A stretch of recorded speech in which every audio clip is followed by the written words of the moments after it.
483 Pharma ওয়ার্ল্ডের একটা ভয়ের নাম হলো এই 483।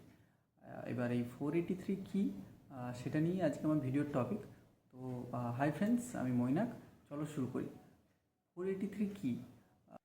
এটা হলো একটা ইন্সপেকশন অবজারভেশন রিপোর্ট যেটা জারি করে ইউএসএফডি, মানে United states food and drug administration.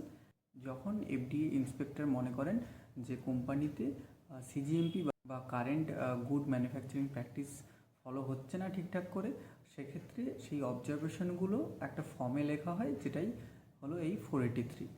সহজ ভাষায় 483 মানে observation and opportunity to correct. এবার এই 483-তে কী কী ধরনের অবজারভেশন থাকতে পারে? এক, ডকুমেন্টেশন ফেলিওর। এখানে কি থাকতে পারে না জিডিপি এরার বা ব্যাকডেটিং বা ওভাররাইট। সেকেন্ড কী থাকতে পারে না ডাটা ইন্টিগ্রিটি ইস্যু। এক্ষেত্রে ভায়োলেশন অফ অ্যালকোয়া প্রিন্সিপাল বা কোনো র ডাটা মিসিং বা র ডাটা ম্যানিপুলেশন ইত্যাদি। থার্ড পয়েন্ট হলো এসওপি নন কমপ্লায়েন্স, মানে এসওপি আছে কিন্তু সেগুলো প্রপারভাবে ফলো করা হয়নি। এরপর ইনঅ্যাডিকুয়েট ইনভেস্টিগেশনস, যেখানে কি থাকতে পারে না ধরো ডেভিয়েশন বা ওএস নেওয়া হয়েছে কিন্তু সেগুলো প্রপারলি ইনভেস্টিগেট করা হয়নি।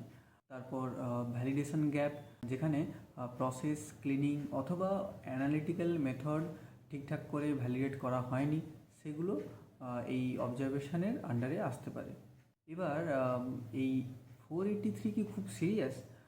হ্যাঁ, এটা খুব সিরিয়াস, তবে এটা কোনো ওয়ার্নিং লেটার না। 483 যদি ঠিকঠাকভাবে হ্যান্ডেল করা না যায়, সেক্ষেত্রে ওয়ার্নিং লেটার ইস্যু হতে পারে, প্রোডাক্ট ব্যান হতে পারে অথবা ইম্পোর্ট অ্যালার্ট জারি হতে পারে। এবার আসি 483 পাওয়ার পর কী কী করতে হয়। তো স্টেপ 1, প্রতিটি অবজারভেশন ভালো করে বুঝতে হবে। Step 2, root cause analysis. Observation কেন হলো সেটা একটা রুট কজ বের করতে হবে। এবার এক্ষেত্রে বিভিন্ন টুলস ব্যবহার করা হয়, যেরকম why technique, fishbone diagram et cetera.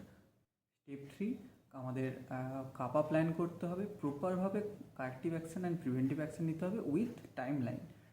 Step 4-এ কী করতে হবে না আমাদের একটা রিটেন রেসপন্স দিতে হবে, যেটা কিনা 15 দিনের মধ্যে এফডিএকে সায়েন্টিফিক্যালি জাস্টিফাইড একটা রেসপন্স করতে হয়। এবার 483 এড়ানোর সেরা উপায়গুলো কী কী?